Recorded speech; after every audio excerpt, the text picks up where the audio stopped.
할렐루야. 네, 식사들을 많이 안 하셨나 봅니다. 할렐루야. 사람은 자기 이름만큼 살아야 됩니다. 제 이름은 딱 봐도 시골에서 태어난 것 같지 않은 이름이지 않습니까? 저는 서울에 있는 자양동의 혜민병원에서 태어났습니다. 그래서 이름이 혜민입니다. 한동안 굉장히 고민을 많이 했습니다. 이름을 정말 대충 지었구나. 참 마음에 안 들고 그랬는데 나중에 생각을 하기를 이제 은혜해자의 백성민자입니다. 은혜를 전하는 자, 은혜를 전하는 백성, 은혜에 속한 백성. 어떻게 해도 마음에 들더라고요. 우리 광림교회가 오림동의 빛을 맞습니까? 네, 오림동의 빛을. 우리 옆에 있는 분들에게 한번 인사하겠습니다. 얼굴이 빛나십니다.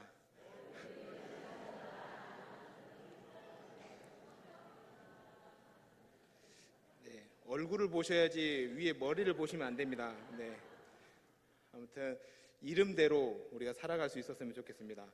교회는 어떤 재력으로나 사람들의 인맥으로 세워진 게 아닙니다.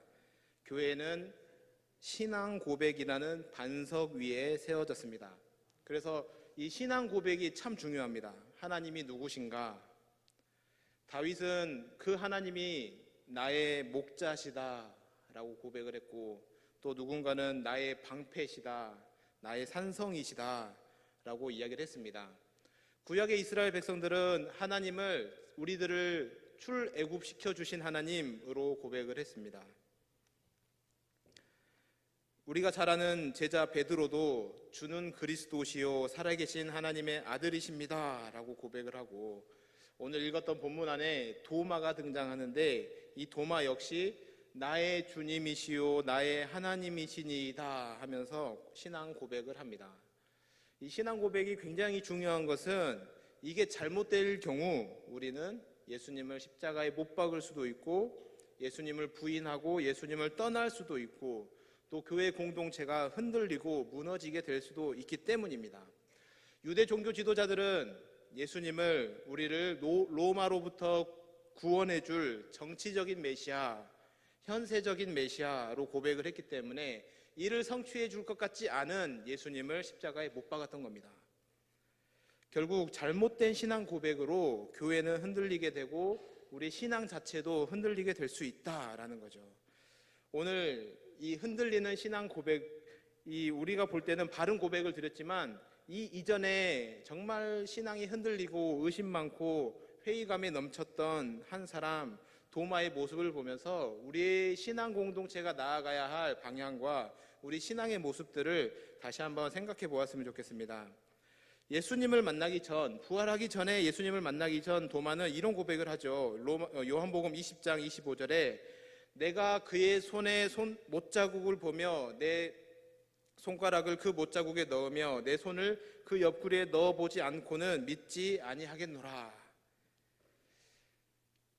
부활하신 주님을 10명의 제자들은 만나서 주님이 부활하셨다, 부활하셨다 외치고 있는데 단 한 사람 도마만 믿음 없는 모습을 보이고 있습니다.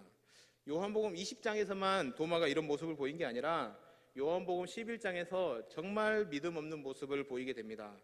예수님께서 베다니에 있는 나사로가 죽었다는 소식을 듣고서 베다니로 가려고 하는데 제자들이 반대를 합니다. 반대를 하는 이유가 방금 전에 예루살렘에서 올라왔는데 그곳에서 돌에 맞아 죽을 뻔한 겁니다.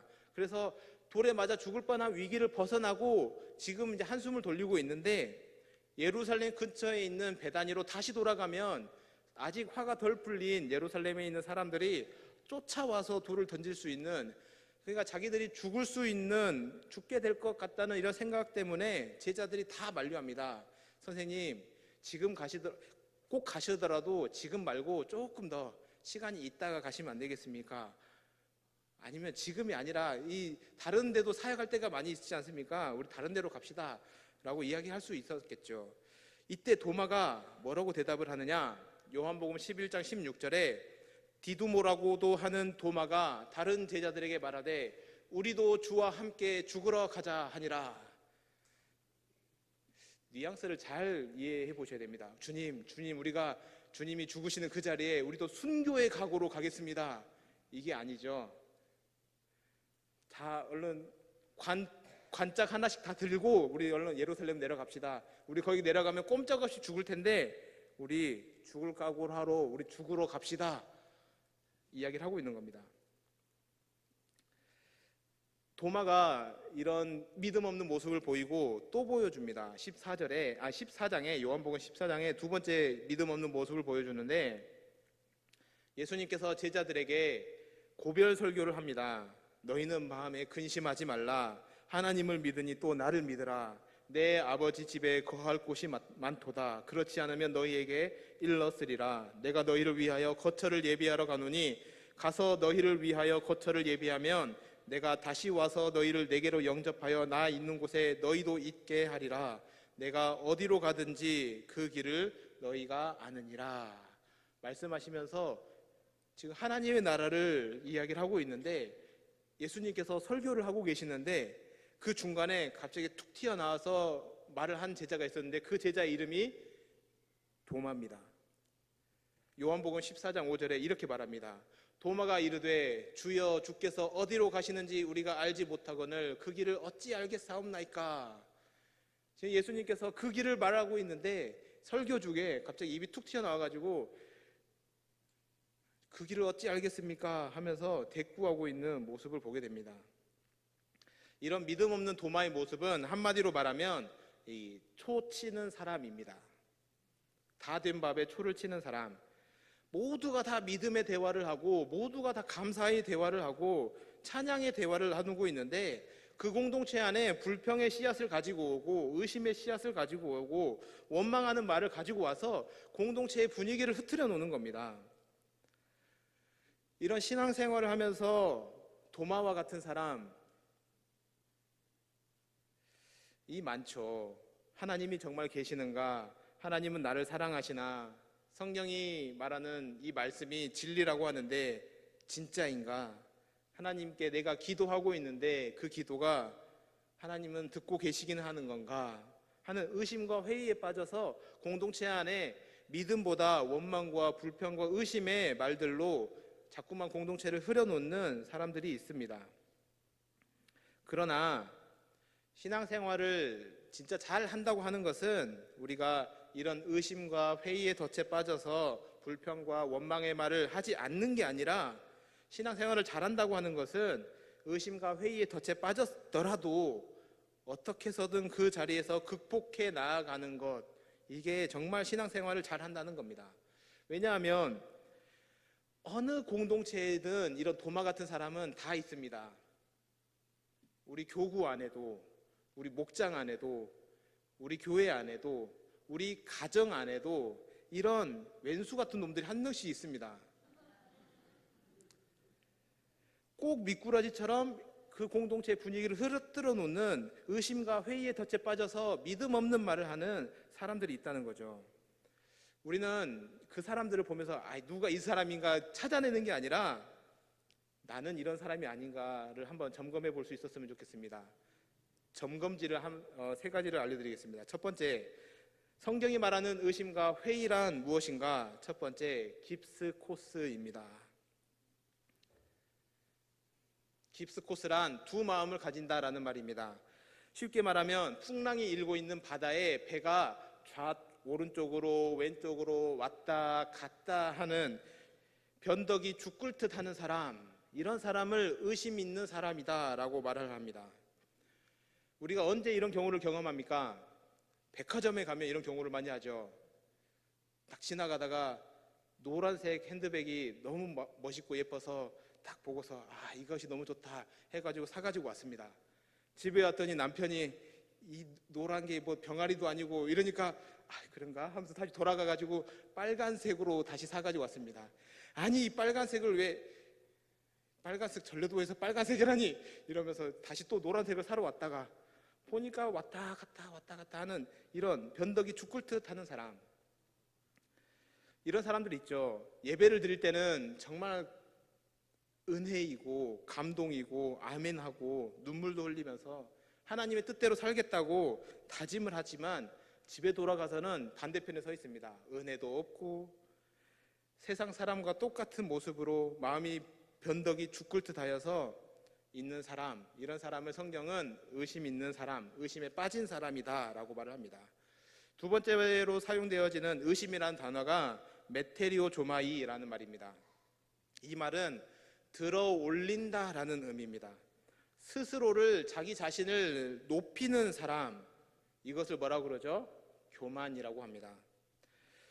다른 사람들은 다 아멘합니다. 다 믿고 따라갑니다. 그런데 거기서 갑자기 내가 성경을 읽어봐서 아는데, 성경을 내가 몇 번을 읽어봐서 아는데 그게 그런 말씀이 아니야.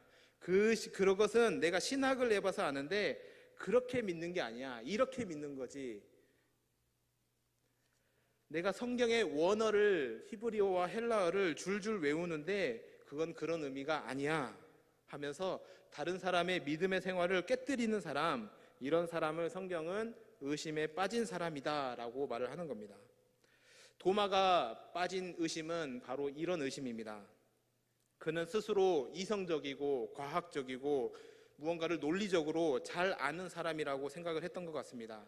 그래서 모든 제자들이 다 주님이 부활하셨다, 살아나셨다 라고 고백할 때 내가 만져보지 않고서는 내가 믿지 않겠다 하면서 스스로를 자랑하던 듯 말했지만 사실은 이것은 교만의 태도였던 겁니다. 세 번째로 사용되어진 의심과 회의라는 단어는 디스파조라는 단어입니다. 이 단어는 머뭇거린다라는 의미를 갖고 있습니다. 이런 사람은 변덕이 있는 사람이 아닙니다. 교만한 사람도 아니고 이런 사람은 결단력이 없는 사람입니다. 이게 옳은 일인 줄 알고는 있는데 자기가 치러야 할 희생 때문에 머뭇거리는 사람입니다. 드리는 시간 때문에, 또 드리는 재물 때문에, 또 나의 체면이 구겨지는 게 싫어서 머뭇거리고 있는 사람이 바로 신앙의 의심에 빠진 사람이다라는 겁니다.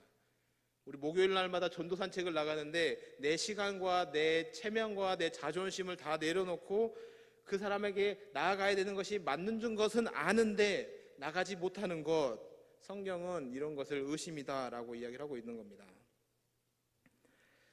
오늘 신앙인들이 이런 의심과 회의라는 이 세 가지 단어에 주로 빠지게 되는 가장 많은 경우 세 가지를 함께 살펴보겠습니다. 첫 번째가 하나님의 은혜를 잊어버렸을 때입니다. 이스라엘 백성들이 출애굽을 하면서 광야에서 엄청나게 많은 기적을 경험합니다. 두 눈으로 보면서 머리바의 반석에서 물이 솟는 것을 보고 만나와 메추라기를 먹이시고 구름 기둥과 불 기둥으로 인도하셨던 정말 하나님의 놀라운 은혜를 경험하지만 그들이 하나님을 원망했던 것은 하나님의 은혜가 떨어지고 하나님의 은혜를 잊어버리게 되었을 때부터 그들은 의심과 원망의 자리로 자꾸만 나갈 수밖에 없었다는 겁니다. 둘째로 신앙인들이 의심과 회의에 빠지는 경우는 신앙의 성장과 헌신이 멈췄을 때입니다. 여기는 지금 신앙의 연수가 10년, 20년, 30년 되신 분들도 있을 겁니다. 신앙의 연수가 길어지고 믿음의 깊이가 길어지면 질수록 우리의 신앙은 성장해야 됩니다. 그냥 이 상태로 유지한다라고 하는 것은 이게 그대로 가는 게 아니라 사실은 신앙은 퇴보하는 겁니다. 우리가 성장하지 않으면 퇴보한다. 우리의 헌신의 열정과 우리의 신앙의 모습은 자꾸 뜨거워져야 되는 겁니다. 그래서 히브리서 기자는 히브리서 5장 12절에 이렇게 말합니다.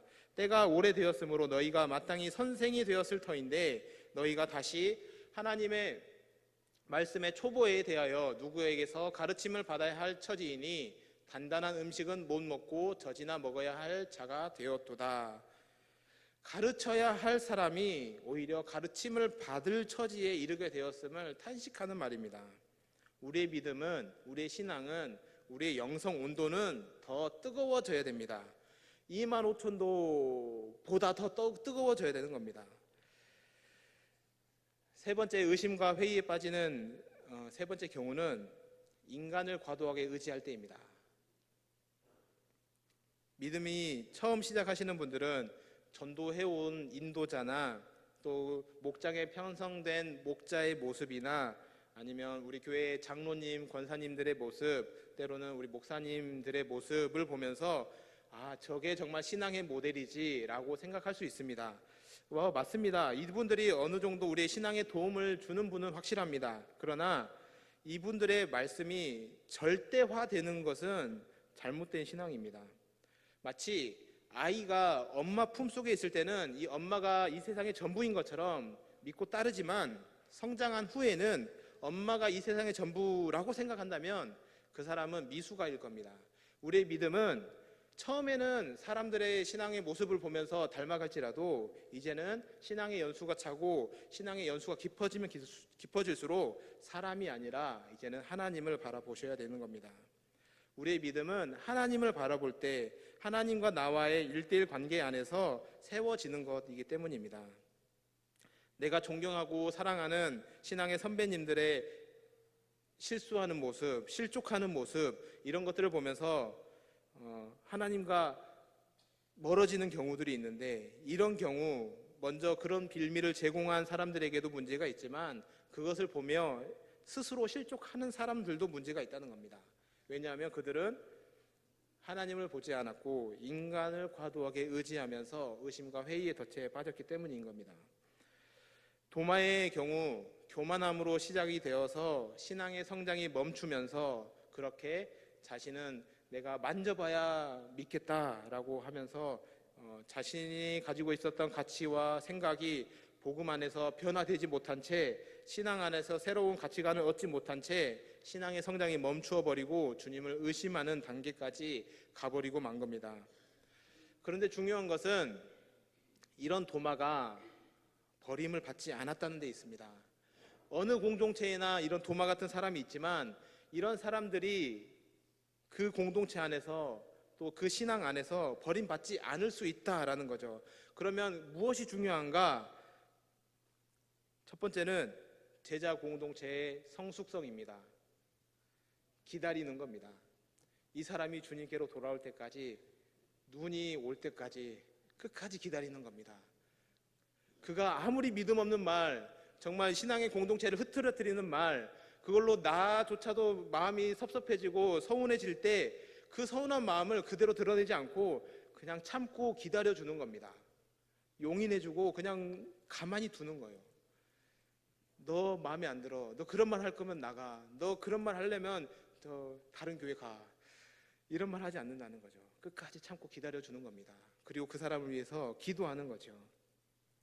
그의 말에, 믿음 없는 그 말에 휘둘리지도 않지만 믿음 없는 말을 하는 그 도마를 쫓아내지 않는 이 제자 공동체의 성숙함이 있었기 때문에 도마는 돌아올 수 있는 기회를 얻었다라는 겁니다.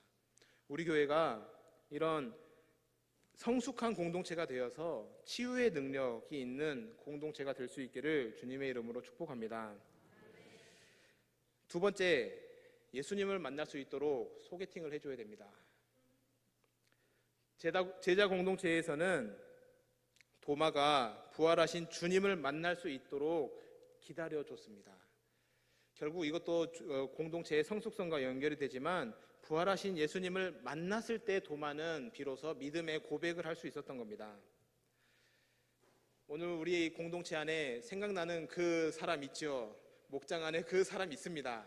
우리 교회 안에도 그 사람이 있을 거예요. 그러나 그 사람을 생각하면서 먼저 그 사람을 생각하기 전에 내가 정말 바른 하나님과의 신앙 고백을 드리고 있는지 한번 곰곰이 묵상했으면 좋겠습니다. 그리고 우리 교회가, 우리 광림교회가 이런 거룩한 공동체가 되어서 정말 그 믿음 없는 그 사람, 그가 치유되어 회복되어 바른 신앙의 고백을 할 수 있는 그날까지 돌아올 수 있도록 기다려주고 소개해 줄 수 있는, 부활의 주님을 소개해 줄 수 있는 그런 성숙함이 있는 교회인지를 한번 우리가 돌아볼 필요가 있다는 겁니다. 바라기는 바른 신앙 고백 위에 정말 하나님 기뻐하시는 성숙한 믿음의 공동체를 세워나가는 우리 모두가 될 수 있기를 주님의 이름으로 축복합니다. 함께 기도하겠습니다. 전능하신 하나님, 바른 신앙 고백 위에 교회를 세우시고 교회를 통하여 신앙의 회의와 의심의 늪에 헤매 있는 자들을 치유하시고 회복시키기를 원하시는 그 하나님의 마음으로 나의 신앙을 돌아보며 우리 교회의 성숙성을 돌아보아 복음으로 살아내고 영혼을 살려내는 은혜로 오늘을 살아내갈 수 있도록 은혜 베풀어 주시옵소서. 감사드리며 예수님의 이름으로 기도드립니다. 아멘.